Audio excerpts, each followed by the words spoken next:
Pilkada serentak 2024 di Bali berjalan lancar tanpa ada gugatan ke Mahkamah Konstitusi.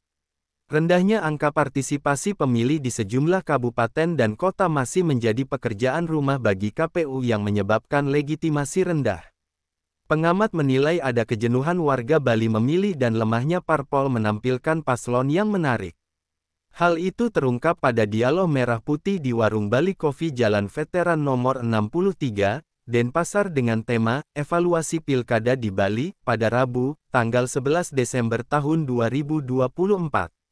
Pengamat hukum Wayan Rideng dari Universitas Warmadewa melihat adanya kejenuhan rakyat memilih karena antara Pilpres, Pileg, dan Pilkada terlalu dekat.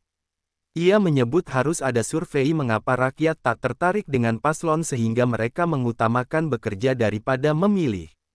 Namun dia tak setuju pilkada dikembalikan ke DPRD.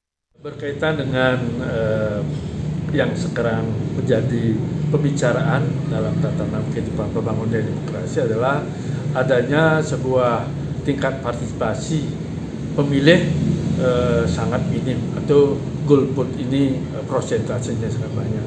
Berdasarkan data yang disampaikan oleh Kementerian Dalam Negeri itu hampir 42% angka golput. Tentu menjadi pertanyaan dasar ini. Mengapa terjadi golput demikian tinggi?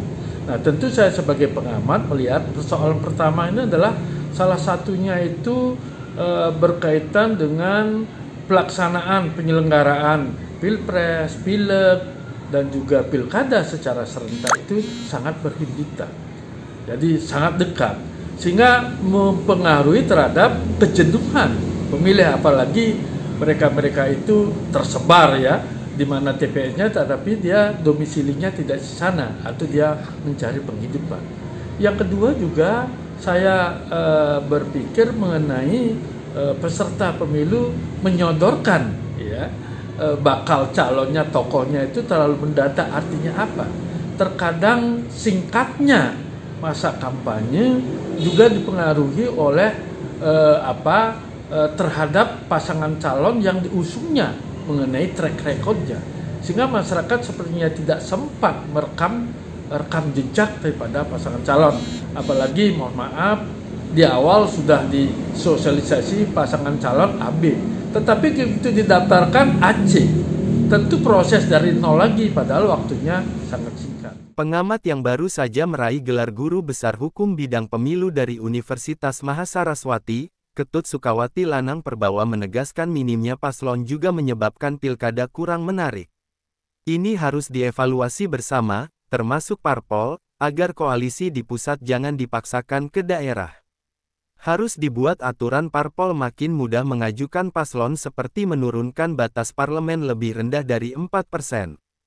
Nah, berkaitan bagaimana ke depan, kalau legitimasi rendah, partisipasi rendah, tapi kalau di provinsi saya pikir udah lumayan ya, 70%, 30% itulah yang variabel tadi. Nah, bagaimana kepemimpinan ke depan untuk meningkatkan kepercayaan dan legitimasi makin meningkat? Yang terpenting adalah sati wicana.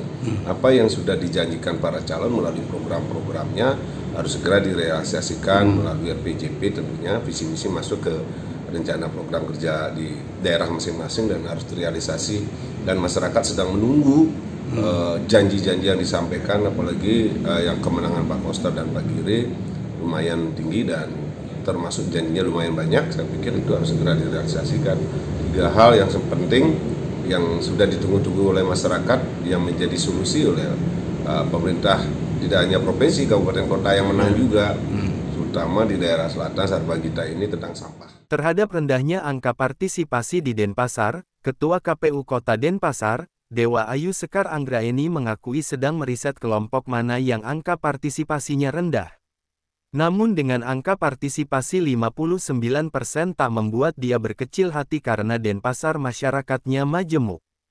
Ya, jadi dengan pencapaian tingkat partisipasi masyarakat yang datang ke TPS di Kota Denpasar 59,55% dan menjadi yang terendah se-Bali, tentu ini menjadi bagi kami perlu untuk dilakukan kajian ataupun riset, dan kami nantinya akan bekerja sama dengan lembaga riset, lembaga penelitian untuk mengkaji penyebab dari rendahnya tingkat partisipasi masyarakat untuk mau datang ke TPS pada Pilkada 2024. Dalam dialog juga muncul berbagai gagasan agar pemimpin terpilih menyusun strategi mensejahterakan rakyat.